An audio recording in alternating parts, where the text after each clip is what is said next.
Sure, go ahead. Thank you, Jen. Are there any discussions within the White House about reversing the policy of allowing all unaccompanied children into the United States? No. None at all. So I guess is the plan then to take in and safely and humanely find a home for an unlimited number of unaccompanied children? I think this issue requires us taking a step back as human beings and as mothers, of which I am one. I know there are many in the room or many at home. These kids are coming. They are fleeing prosecution. They are fleeing difficult circumstances in their home country.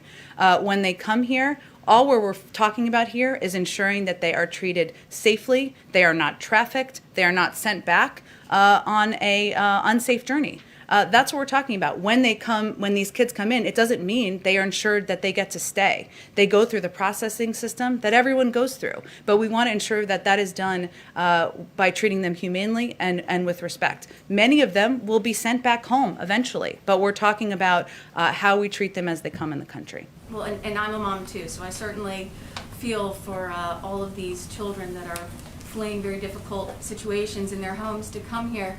But, you know, the fact remains, you have DHS projecting 117,000 unaccompanied minors by May. And, you know, that brings me to another question. You know, a lot of these numbers and this data, they're all coming from leaked documents from DHS, from HHS. Yeah. Why doesn't the White House just release these numbers? I mean, don't the American people deserve to get the data straight from you and straight from the White House? Data of projected numbers in internal documents for policy discussions?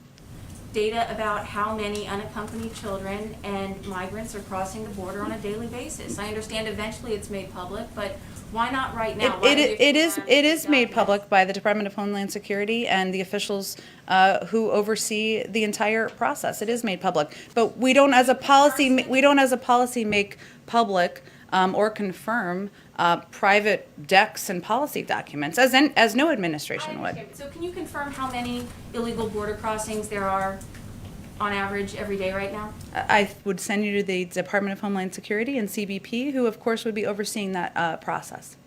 Okay, and one more question on immigration. House Minority Leader Kevin McCarthy, he's requesting a meeting with President Biden about this issue. He's also asking President Biden to acknowledge the crisis. Will President Biden take that meeting, and I'll ask it again, will he acknowledge that there's a crisis? Well, first, the president and this administration's focus is on digging out of the dismantled and inhumane immigration approach of the last administration.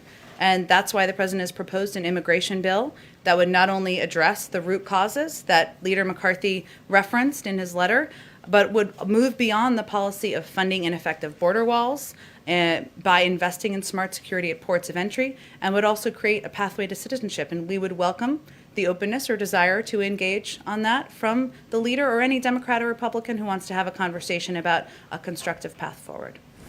Go ahead. A couple of follow-ups if I can.